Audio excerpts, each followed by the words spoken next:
تو اللہ نے اپنے پیاروں سے کہا آزمائش تو آئے گی، مال پر بھی آئے گی، زراعت پر بھی آئے گی، کھیتوں پر بھی آئے گی، باغات پر بھی آئے گی، جانوروں پر بھی آئے گی، مویشیوں پر بھی آئے گی، جانوں پر بھی آئے گی، یہ تو آئے گی۔ لیکن اب تم پر ہے، اسے اپنے حق میں رحمت بناتے ہو،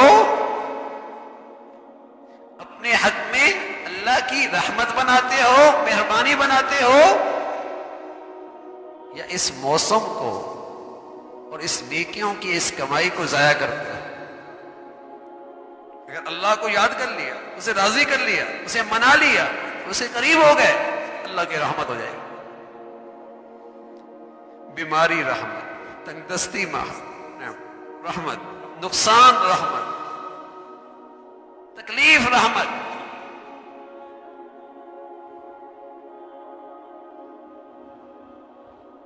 سب رحمت ہو جاتا ہے۔ پھر شکوے اللہ سے نہیں ہوں گے، پھر اللہ کا شکر ہوگا۔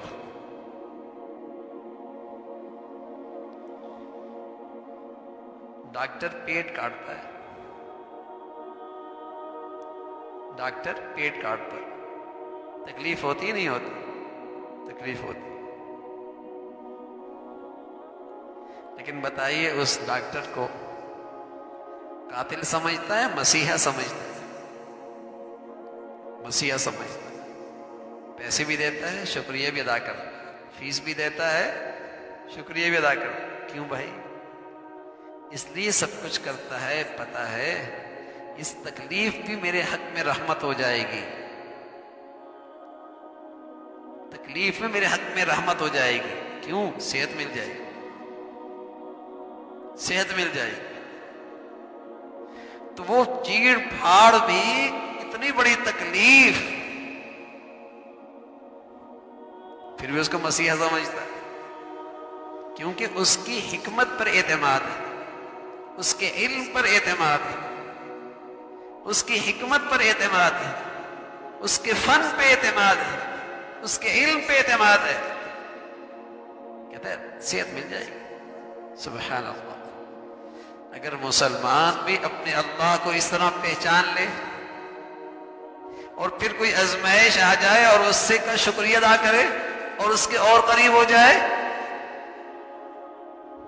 تو یقین جانیے اس کے حق میں یہ آزمائش تکلیف اتنی بڑی رحمت ہوگی جو مہینوں سالوں ریاضتیں کرنے سے اللہ کا مقام نہیں ملتا، جو اس صبر پر اور اللہ کی طرف سے اس فیصلے پہ راضی ہونے پہ اللہ کے یہاں قرب نصیب ہو جائے۔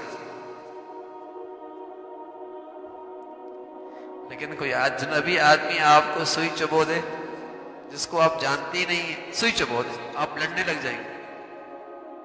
کیوں چبوئی؟ جانتے جو نہیں ہیں، سوئی چبو دے، لڑنے لگ جائیں گے۔ ہاں میرے عزیزوں، اللہ کی پہچان ختم ہو جائے، اللہ تعالیٰ کی معرفت ختم ہو جائے، اور پھر وہاں سے کوئی تکلیف آئے تو پھر آدمی اللہ سے شکوے کرنے لگ جاتا، پھر اللہ سے اور دور ہو جاتا۔ جانتا تو نہیں، تو کوئی اجنبی آدمی سوئی بھی چبو دے بڑا کٹتا ہے، ناراض ہوتا ہے، اور ڈاکٹر پیٹ کاٹ دے تب بھی خوش ہوتا ہے، شکریہ ادا کرتا ہے، فیس ادا کرتا ہے۔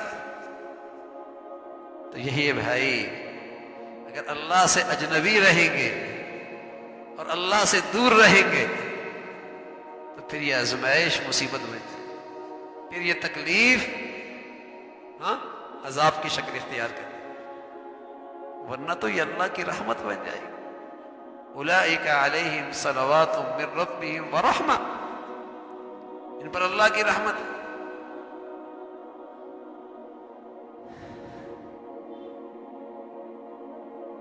تو یہ دیکھا جائے کہ اللہ نے جس حال میں رکھا ہے، اس حال میں اللہ کا کوئی حکم تو نہیں ٹوٹ رہا، بس یہ دیکھنے کی چیز۔ حکم ٹوٹ رہا ہے تو جس حال میں بھی ہے وبال کی زندگی، اللہ کا حکم نہیں ٹوٹ رہا، جس حال میں بھی ہے اللہ کی رحمت۔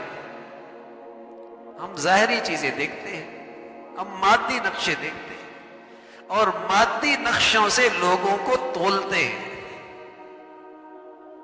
یہ بڑا خوش نصیب، اس سے اللہ بڑا راضی، اس کے اقبال بڑے بلند، یہ بڑا خوش قسمت ہے. ہم تولتے ہیں مادی نقشوں سے.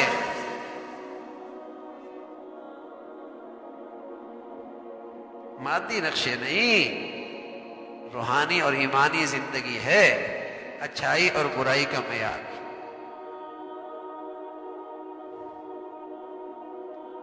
میرے نبی صلی اللہ علیہ وسلم کو کبھی بخار ہوتا، اتنا سخت ہوتا تھا کہ پانی میں ہاتھ رکھتے تو پانی گرم ہو جایا کرتا، اتنا سخت بخار. لیکن سبحان اللہ، اس تکلیف میں جو اللہ کا قرب ملتا تھا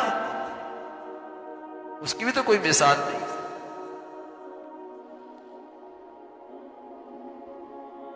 اس کی بھی تو کوئی مثال نہیں. اور کتنے اللہ کے دشمن گزرے ہیں زندگی بھر کبھی بخار نہیں ہوا. تو اللہ کریم کہتے ہیں فلا تعجبک اموالہم ولا اولادہم، تمہیں ان کی مال و دولت دیکھ کر تعجب نہ ہو کہ اللہ کے دشمن اور یہ مزے کر رہے ہیں، یہ اللہ کے باغی اور مزے کر رہے ہیں، اتنے بڑے ظالم اور ان کی پکڑ نہیں ہوتی. فرمایا انما یرید اللہ لیعذبہم بہا فی الحیات الدنیا وتزہق انفسہم وہم کافرون. اللہ انہی چیزوں پہ رکھ کر انہیں سخت عذاب دینا چاہتا ہے. تو عذاب کی شکل،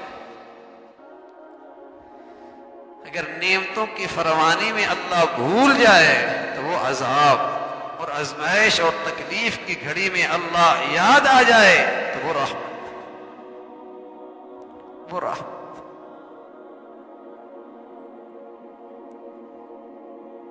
تو اصل ہے میرے عزیزو اللہ کی ذات کی طرف رجوع کرو، اللہ کی ذات کی طرف رجوع کرو.